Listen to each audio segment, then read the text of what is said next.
আদালতে নিজের পক্ষে হয়ে অষ্টমী নিজেই লড়াই করে। সে কি সত্যিই জিততে পারবে? জি বাংলায় শুরু হওয়া নতুন ধারাবাহিক অষ্টমীতে চলছে দুর্ধর্ষ পর্ব, যেখানে পুরুষোত্তম ষড়যন্ত্র করে বৌরানীর সোনার হার চুরির অপরাধে গ্রেপ্তার করিয়েছে অষ্টমীকে। অষ্টমীকে কোর্টে তোলা হলে তার পক্ষে কোনো উকিল আনতে পারে না সে, কারণ এই নতুন নবগ্রামে এসে সে প্রায় কিছুই জানে না।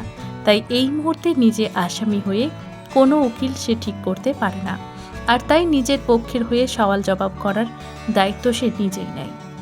অষ্টমী নিজেই কাঠগড়ায় দাঁড়িয়ে নিজের পক্ষে যুক্তি দেয় এবং পর মুহূর্তে অন্য পরিবারের সদস্যকে ডেকে তাকে সওয়াল জবাব করে।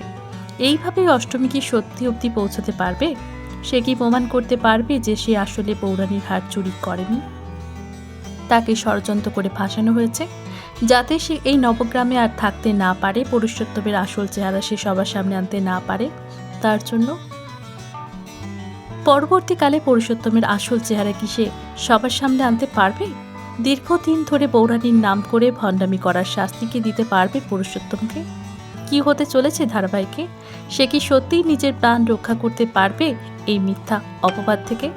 জানতে দেখুন অষ্টমী প্রতিদিন সন্ধে 6:30 শুধুমাত্র জি বাংলায়। পাশাপাশি টলি রিপোর্টার চ্যানেলটিকেও সাবস্ক্রাইব করতে ভুলবেন না।